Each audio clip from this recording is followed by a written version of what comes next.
je suis venu prendre part au forum qui est organisé, essentiellement qui tourne autour de l'initiative royale. Je voudrais d'abord remercier les autorités marocaines pour toutes les facilités, les commodités qui sont mises à notre disposition pour faciliter notre participation. Remercier aussi les organisateurs pour la bonne tenue de cette rencontre qui est devenue une rencontre qui fait parler d'elle aujourd'hui. Moi, c'est ma première participation. Si je savais que c'était comme ça, j'aurais participé à toutes les éditions. Parce que je vois que c'est un cadre idéal où les gens se rencontrent, les gens échangent. J'ai beaucoup appris depuis que je suis venu, j'ai beaucoup reçu. J'espère en avoir donné aussi. D'échanger sur les grands défis mondiaux. Parce que nous sommes dans un monde qui bouge, un monde qui change, un monde qui va très vite, où les alliances se font, se défont. Et c'est le lieu ici de poser toutes ces problématiques, parce que les instances internationales traditionnelles ont failli.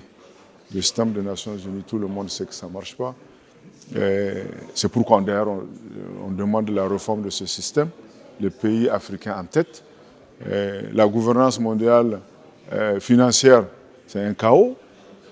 Il n'y a rien de plus injuste que cette gouvernance. Aujourd'hui, plus vous êtes pauvre, plus vous êtes difficile de prêter de l'argent. C'est le contraire qui devait se passer. On devait permettre l'accès aux emprunts à ceux qui sont pauvres. Et non à ceux qui sont... Quand vous êtes riche, le taux d'intérêt est très bas. Mais quand vous êtes pauvre, le taux d'intérêt, parce qu'on dit que c'est un prêt à risque, et que, bon, il faut... Vous voyez, c'est très injuste. Donc, face à toutes ces injustices, le Niger, le Burkina, le Mali, nous nous sommes retrouvés pour conformer la Confédération des États du Sahel. Et vous savez quoi? L'un des tout premiers pays qui a eu à nous reconnaître, à nous ouvrir ses portes, c'est le Maroc. Moi, j'étais venu pour une réunion ici. Il n'y avait rien de bilatéral. Je n'avais pas un programme de rencontrer les autorités marocaines. Quand mon frère, le ministre Nasser, il était à l'étranger, il a suspendu son séjour, il est venu me voir, il m'a dit « Qu'est-ce qu'on peut faire pour vous ?» Et c'est là que l'initiative royale nous a été présentée, qui nous permet d'avoir accès à la mer, parce que le pays sur lequel on a tout misé, qui est le Bénin, nous a fermé son port. Il nous a fermé ses ports. La CEDEAO était là dans la logique de pouvoir nous attaquer. Au moment où la CEDEAO se préparait à nous attaquer, le Maroc nous aidait à trouver des solutions. Et je me rappelle, on avait posé 3-4 préoccupations. Elles ont toutes été prises en charge. Aujourd'hui, vous partez au Niger, vous avez la centrale électrique Mohamed VI. Elle est là, elle fonctionne. Parce que le Nigeria qui nous fournissait de l'énergie a coupé. 70% de notre énergie venait du Nigeria. Sans crier garde, le Nigeria nous a coupé l'électricité. Et des gens en sont morts parce qu'ils ont été transfusés avec du sang mal conservé, parce qu'ils ont pris des produits qui étaient mal conservés, et ainsi de suite. Voilà. Ou bien il y en a qui étaient dans des salles de dialyse, il n'y avait pas d'électricité, ils sont morts. Au moment où la CEDEAO faisait ça, commettait ce crime, le Maroc, lui, nous a offert l'initiative royale. Le Maroc nous a donné de l'engrais. Pour l'année, là, on a reçu 15 000 tonnes d'engrais pour soutenir notre agriculture. Et l'initiative royale qui était venue comme une aubaine, parce qu'on avait tout misé sur le port de Cotonou.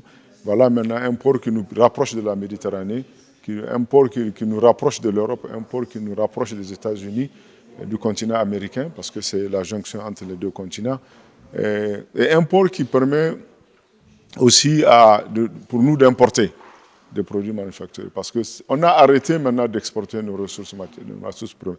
On va les transformer sur place pour créer des emplois pour les jeunes. Et pour les transformer, il faut commander des machines. Et c'est là où le port de Dakar est important, parce que ces machines doivent venir de l'Europe. Et c'est par ce port-là qu'on va les faire venir. Nous avons installé des industries qui vont créer de l'emploi, qui vont transformer nos matières premières pour le bénéfice de nos populations.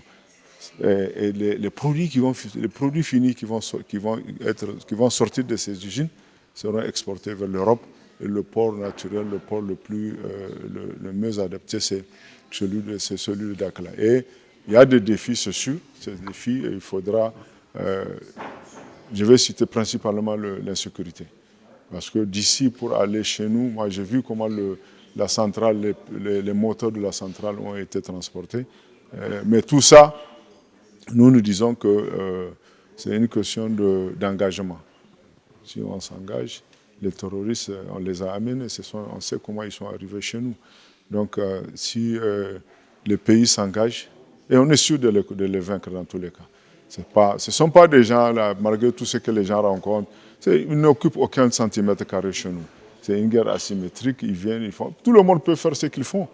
Couper des routes, attaquer des populations désarmées. Ils savent où sont nos armées, pourquoi ils ne partent pas les attaquer.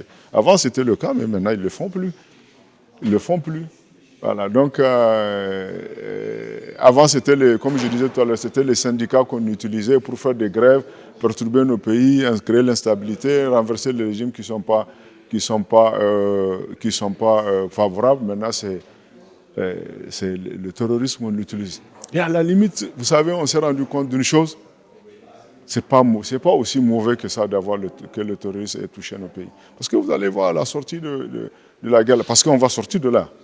Nous allons sortir avec des armées fortes, nous allons sortir avec des industries fortes, nous allons sortir avec des économies plus fortes parce qu'il n'y aura plus ces gens qui viennent nous piller. Et nous allons sortir aussi avec une diplomatie beaucoup plus offensive. Je suis sûr que notre diplomatie ou nos armées ne seraient pas là où elles sont aujourd'hui si elles n'étaient pas confrontées à ces défis. Oui, par rapport au gazoduc, c'est à peu près 6000 km. Et il va traverser environ 12 pays. L'avantage du gazoduc, c'est qu'il va permettre, de fournir de l'énergie et du gaz à peu près entre 300 et 250-300 millions de personnes. Il va créer de l'emploi et pas seulement. Les autres pays qui sont des futurs producteurs pourront l'utiliser aussi pour exporter leur gaz. Parce que nous, au Niger, pour le moment, on a le gaz, on le lâche en l'air. Parce qu'on n'a pas la capacité de l'emmagasiner, on ne l'utilise pas. Et avec ce gazoduc, ce serait une occasion pour nous de récupérer ce gaz pour le faire passer par le gazoduc et aller vendre aux Blancs. Au lieu qu'ils viennent les exploiter, cette fois-ci, on va les vendre et ils vont nous payer. Et merci.